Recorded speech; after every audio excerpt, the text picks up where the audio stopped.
చాలామంది aspirants SI first అటెంప్ట్లోనే clear చేయాలి అని అనుకుంటున్నారు.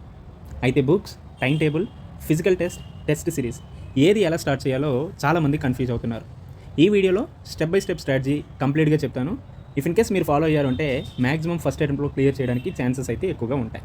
సో దట్ ఫస్ట్ థింగ్ ఏంటి అంటే ఎగ్జామ్ని మనం పూర్తిగా అర్థం చేసుకోవాల్సినటువంటి అవసరం ఉంది. నార్మల్గా ఎస్ఐ అనేది 3 ఫేజ్డ్గా ఉంటుంది. సో ఈ 3 పిల్లర్స్ మీదే మనకి ఎస్ఐ ఎగ్జామ్ అనేది ఆధారపడి ఉంటుంది. అందులో ఒకటోది written, second one is physical test, third one is medical and document verification. Written means మనకి ప్రిలిమ్స్ అలానే మెయిన్స్కి సంబంధించినటువంటి ఎగ్జామ్ ఉంటుంది. సో ఇది మొత్తంగా కూడా ఆబ్జెక్టివ్గా ఉంటుంది. ఇది అందరికీ కూడా తెలిసినటువంటి విషయమే. దెన్ ఫిజికల్ టెస్ట్లో మనకి రన్నింగ్ ఉంటుంది, లాంగ్ జంప్ ఉంటుంది, అలానే ఫిజికల్ మెజర్మెంట్స్ అనేవి కూడా ఉంటాయి. అంటే చెస్ట్ కావచ్చు, హైట్ స్టాండర్డ్స్ అనేవి మనకి నోటిఫికేషన్ అనేవి కూడా జరుగుతుంది. దెన్ ఆ తర్వాత మెడికల్, డాక్యుమెంట్ వెరిఫికేషన్ అవుతుంది. ఫస్ట్ అటెంప్ట్లో క్రాక్ కావాలి అంటే మనకి కావాల్సినటువంటివి స్టడీ, దెన్ ఫిజికల్, ఆ తర్వాత కన్సిస్టెన్సీ. ఈ 3 కూడా ప్యారలల్గా నడవాల్సినటువంటి అవసరం ఉంది. స్టడీ ఉండి ఫిజికల్గా ఉండి కన్సిస్టెన్సీ లేకపోతే ఎటువంటి యూజ్ ఉండదు.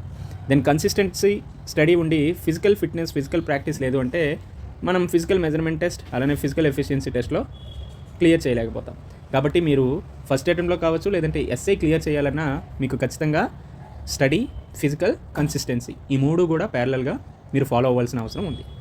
దెన్ ఆ తర్వాత వాట్ టు స్టడీ అంటే ఫస్ట్ మీరు సిలబస్ని పక్కన పెట్టుకోండి. దాంతోపాటు కోర్ సబ్జెక్ట్స్ ఏవైతే ఉంటాయో వాటి మీద కొంచెం ఎక్కువగా ఫోకస్ చేయండి. కోర్ సబ్జెక్ట్స్ అంటే ఫస్ట్ మనకు గుర్తొచ్చేది అర్థమెటిక్ అలానే రీజనింగ్. దెన్ ఆ తర్వాత జనరల్ స్టడీస్లో ఎక్కువగా దేని నుంచి స్కోర్ వస్తుంది అనే వాటిని బేస్ చేసుకొని చదవండి. For example polity, Indian history, economy, general science, current affairs, then geography. So order వైజ్గా దేనికి ఎంత ప్రయారిటీ ఇస్తూ చదవాలి ఇటువంటి అన్ని అంశాల గురించి కూడా రామచంద్రారెడ్డి వీడియో చేశారు. అండ్ ఆల్సో దానికి సంబంధించినటువంటి వీడియో కూడా మన ఛానల్లో అవైలబుల్గా ఉంది. సో దట్ అది చూడండి. రైట్, అదేవిధంగా కరెంట్ అఫైర్స్ అనేది కూడా చాలా ఇంపార్టెంట్ అంశం. అది మ్యాక్సిమం మీరు లాస్ట్ 10 to 12 months అయితే ఖచ్చితంగా ప్రిపేర్ అవ్వండి. నోటిఫికేషన్ వచ్చినప్పటికీ అంటే మనకి prelims and also mains exam బట్టి 10 to 12 months అయితే ప్రాక్టీస్ చేయండి. అన్నిటికంటే ఇంపార్టెంట్ అంశం ఏంటంటే రీజనింగ్ అండ్ యాప్టిట్యూడ్ మనకి చాలా ఎక్కువగా స్కోరింగ్ వస్తుంది కాబట్టి దీన్ని డైలీ ప్రాక్టీస్ చేస్తూ ఉండాల్సినటువంటి అవసరం అయితే ఉంది. సో దీంట్లో చాలామంది మంచిగా స్కోర్ చేస్తారు, జనరల్ స్టడీస్కి వచ్చేసరికి ఇబ్బంది పడతారు. కొంతమంది జనరల్ స్టడీస్లో బాగా స్కోర్ చేస్తారు, బట్ రీజనింగ్ అండ్ యాప్టిట్యూడ్కి వచ్చేసరికి ఇబ్బంది పడతారు. కాబట్టి ఎస్ఐ ఎగ్జామ్ అంటే మీకు బాగా గుర్తుండాల్సింది ఏంటంటే రీజనింగ్ అండ్ యాప్టిట్యూడ్. ఇందులో మీరు మంచి స్కోర్ చేసి జనరల్ స్టడీస్లో బ్యాలెన్స్డ్ స్కోర్ ఉన్నా మీరు ఈజీగా ర్యాంక్ని తెచ్చుకోవచ్చు. So that reasoning and aptitude మీరు మెరుగుపరచుకోవాలి అంటే డైలీ ప్రాక్టీస్ అనేది చేయాల్సినటువంటి అవసరం ఉంది. రైట్, ఆ తర్వాత బుక్స్ అండ్ మెటీరియల్ అప్రోచ్ ఇటువంటివన్నిటి గురించి కూడా రామచంద్ర చెప్పాడు. అలానే ఫర్దర్గా వచ్చేటటువంటి వీడియోలో మనం ఎస్ఐకి సంబంధించినటువంటి బుక్ లిస్ట్ గురించి కంప్లీట్గా డిస్కస్ చేసుకుందాం.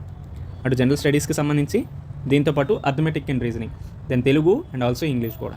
మెయిన్గా వాట్ టు స్టడీ అనేటటువంటి అంశాల్లో మీరు ఫాలో అవ్వాల్సిన రూల్ ఏంటి అంటే రీడ్ లెస్, చాలా తక్కువగా పుస్తకాలను చూస్ చేసుకోండి.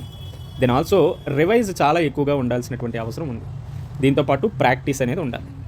సో ఈ 3 ఫాలో అయ్యారు అంటే ఈజీగా మీరు ఎస్ఏని క్లియర్ చేయొచ్చు. First one is read less, revise more, then practice maximum. Right, then ఆ తర్వాత డైలీ రొటీన్ ఏ విధంగా ఉండాలి అటువంటి అంశాల గురించి కూడా మనం ఇప్పుడు మాట్లాడుకుందాం. అంటే చాలామంది ఆస్పిరెంట్స్ సార్ డైలీ ఎన్ని అవర్స్ చదవాలి, ఎన్ని గంటలు చదవాలి ఇటువంటి ఫ్రీక్వెంట్గా అడుగుతూ ఉంటారు. సో దట్ డైలీ రొటీన్లో మీరు ఎన్ని అవర్స్ చదవాల్సిన అవసరం ఉంది అంటే at least 6 to 8 hours of study అనేది మీ యొక్క స్టడీ ప్లాన్ అనేది ఉండేటట్టు చూసుకోండి. అందులో మళ్ళీ దేనికి ఎంత టైం ఇవ్వాలి, ఎంత ప్రయారిటీ ఇవ్వాలి ఇటువంటి వాటి అన్నిటి గురించి కూడా మాట్లాడదాం. ఫస్ట్ వన్ ఈజ్ జనరల్ స్టడీసే తీసుకోండి. జనరల్ స్టడీస్కి ఒక 2 hours పెట్టుకోండి. దెన్ రీజనింగ్, దీంతోపాటు యాప్టిట్యూడ్. ఇది మీరు ఫాలో అయ్యేటటువంటి అంశాన్ని బేస్ చేసుకొని 3 hours ఆఫ్ టైం దీనికి కూడా కేటాయించండి. ఎందుకంటే మీకు 200కి మీరు బాగా ప్రిపేర్ అయ్యారు అంటే ఎస్ఏ ఎగ్జామ్లో 130+ కంటే ఎక్కువగా స్కోర్ దీని నుంచి తెచ్చుకోవచ్చు. కాబట్టి మీ యొక్క టైంని దీనికి కొంచెం ఎక్కువగా పెట్టండి. దెన్ ఆ తర్వాత కరెంట్ అఫైర్స్ అనేది ఒక 30 to 45 minutes దానికోసం పెట్టండి. ఇఫ్ ఇన్ కేస్ పాసిబుల్ అయితే డైలీ అయినా ఫాలో అవ్వండి, ఆర్ఎల్స్ మంత్లీ మ్యాగజైన్ అయితే ఫాలో అవ్వడానికి ట్రై చేయండి. దెన్ లాస్ట్ మీరు ఏది చేసినా చేయకపోయినా మీరు ఇఫ్ ఇన్ కేస్ ఆ రోజు చదివారు అంటే ఖచ్చితంగా ఒక 1 hour రివిజన్కి అయితే పెట్టుకోండి. రివిజన్తో పాటు ప్రీవియస్ ఇయర్ క్వశ్చన్స్. ఈ విధంగా మీ యొక్క డైలీ టైం టేబుల్ అనేది ఉండాల్సినటువంటి అవసరం ఉంది. 2 hours జనరల్ స్టడీస్ కోసం, దెన్ రీజనింగ్ అండ్ యాప్టిట్యూడ్, ఆ తర్వాత current affairs, 1 hour for revision and previous year questions. Then మనకి ఎస్ఐ ప్రిపేర్ అవుతున్నాం కాబట్టి ఫిజికల్ ఫిట్నెస్ కూడా ఉండాలి కదా. మనం ఫస్ట్ చెప్పినట్టు స్టడీ, ఫిజికల్ అండ్ కన్సిస్టెన్సీ, ఈ మూడే మనకి ర్యాంక్ తీసుకురావడానికి కారణంగా ఉంటాయి. సో దట్ ఫిజికల్ ఫిట్నెస్ కోసం మీరు డైలీ ఒక 30 to 45 మినిట్స్ టైం పెట్టుకోండి. లైక్ జాగింగ్ చేస్తారా, రన్నింగ్ చేస్తారా, పుషప్స్ చేస్తారా, ఏం చేస్తారా అనేది మీ ఇష్టం. బట్ ఫిజికల్ ఫిట్నెస్ కోసం ఒక 30 to 45 మినిట్స్ అయితే మీరు ఖచ్చితంగా దానికి సమయాన్ని కేటాయించండి. ఆ తర్వాత PYQs, then test series. Test series ఎప్పుడైనా మీరు సిలబస్ అట్లీస్ట్ చదువుతున్నారు, కంప్లీట్ అవుతుంది అంటేనే దీని జోలికి వెళ్ళండి. అంతేగాని మీకు ఏమీ రాకుండా టెస్ట్ సిరీస్లు మొదలు పెట్టారంటే దానివల్ల ఎటువంటి యూజ్ కూడా ఉండదు. సో ద టెస్ట్ సిరీస్లు కూడా వీక్లీ ఒక టెస్ట్ రాసేటట్టు చూసుకోండి. దీంతోపాటు డైలీ ఒక 20 MCQs కూడా ప్రాక్టీస్ చేయండి. ఎందుకంటే మనకి అటు ప్రిలిమ్స్ అవ్వచ్చు, మెయిన్స్, ఈ రెండు కూడా ఆబ్జెక్టివ్లోనే ఉంటాయి కాబట్టి మ్యాక్సిమం మల్టిపుల్ చాయిస్ క్వశ్చన్స్ని ప్రాక్టీస్ చేస్తే మీకు కూడా యూజ్ ఉంటుంది. దెన్ స్కోర్ షీట్ కూడా మెయింటైన్ చేసి మిస్టేక్స్ లిస్ట్ అన్నీ కూడా మీరు పక్కన పెట్టుకొని వీక్లీ దాన్ని రివైజ్ కూడా చేసుకోండి. ఓకేనా. దెన్ చాలామంది కామన్గా చేస్తున్నటువంటి మిస్టేక్స్ ఏంటి, ఇటువంటి వాటి గురించి కూడా మాట్లాడదాం. సో ఇఫ్ ఇన్ కేస్ మీరు కూడా ఈ కామన్ మిస్టేక్స్ చేశారు అంటే మ్యాక్సిమం అవాయిడ్ చేయడానికి ట్రై చేయండి. దెన్ ఫస్ట్ వన్, చాలామంది ఊరికే బాగా చదువుతూ ఉంటారు, ఎక్కువగా రీడింగ్ చేస్తారు. బట్ వీళ్ళలో లోపించింది ఏంటంటే వాళ్ళు చదివింది అసలు రివిజన్ చేయకుండా ఉంటారు. సో నువ్వెంత చదివినా నువ్వు చదివింది రివిజన్ చేయకపోయావంటే దానివల్ల ఎటువంటి యూజ్ కూడా ఉండదు. ఇంకోటి ఏంటంటే నీకు సక్సెస్ కావాలి అంటే ఖచ్చితంగా రివిజన్ అనేది చేయాలి. దెన్ దీంతోపాటు ఫిజికల్ టెస్ట్ కోసం చాలామంది లాస్ట్లో పెట్టుకుంటారు. మేబీ నువ్వు ఫిజికల్లీ ఫిట్గా ఉండొచ్చు, but daily at least running and jogging మీద ఎటువంటి టైం అలొకేట్ చేయలేదు అంటే అది చివరికి వచ్చేసరికి నీకే ఇబ్బంది కలిగిస్తుంది.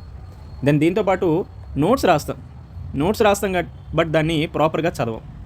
అలానే మనం ఇన్ఫర్మేషన్ యుగంలో ఉన్నాం కాబట్టి ఈ సోషల్ మీడియా అనేది one of the important distraction మనకి. చాలామంది ఇన్స్టాగ్రామ్, యూట్యూబ్, టెలిగ్రామ్ ఇటువంటివన్నీ ఎక్కువగా ఫాలో అయ్యి చాలా వరకు డిస్ట్రాక్ట్ అవుతారు. చాలా వరకు వాళ్ళ యొక్క వాల్యుబుల్ టైంని కూడా లూజ్ చేసుకుంటారు. సో దట్ ఇక్కడ మీరు ఏం చేయాలి, ఒక 45 days సైకిల్ తీసుకొని ఈ 45 daysలో ప్రాపర్గా చదవండి. మిమ్మల్ని మీరు టెస్ట్ చేసుకోండి. టెస్ట్ మీన్స్ మీరు ఏం చదివారు ఏంటి అనేది MCQs కావచ్చు, టెస్ట్ సిరీస్ వంటివి ప్రాక్టీస్ చేయండి. దెన్ మీరు చదివినటువంటివి రివైజ్ చేయండి. సో ఇలా ఒక 45 days ఫాలో అవి చూడండి, ఖచ్చితంగా మంచి రిజల్ట్స్ అనేవి వస్తాయి. దెన్ ఆల్సో రివిజన్ ప్లాన్ అనే దాని గురించి కూడా మాట్లాడదాం. లైక్ ఫస్ట్ రివిజన్ అనేది ఎప్పుడైనా 7 daysకి ఒకసారి పెట్టుకోండి. దెన్ సెకండ్ రివిజన్ అనేది 15 daysకి ఒకసారి పెట్టుకునేటట్టు చూసుకోండి.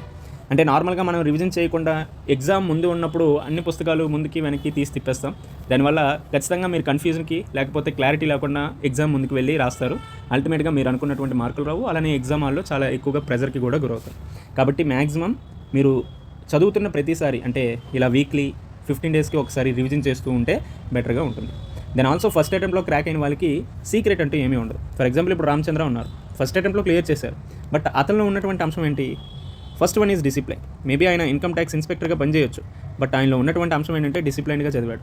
దెన్ ఆల్సో ప్రాపర్గా ప్లానింగ్ అనేది ఉంది, ప్రణాళికాబద్ధంగా చదివారు. దీంతోపాటు ఆయనలో ఉన్నటువంటి ప్రధానమైనటువంటి అంశం ఏంటంటే consistency. So that consistency is key to the success. So that ఈ మూడు ఎవరిలో అయితే ఉంటుందో వాళ్ళు యావరేజ్ స్టూడెంట్ అయినా లేకపోతే అకాడమిక్స్లో వాళ్ళ బ్యాక్గ్రౌండ్ సరిగ్గా లేకపోయినా ఖచ్చితంగా ఈ మూడు ఉన్నవాళ్ళు ఏదో ఒక రోజులో విజయం సాధిస్తారు. సో ఈ స్ట్రాటజీని స్ట్రిక్ట్లీ ఫాలో అయ్యి చూడండి.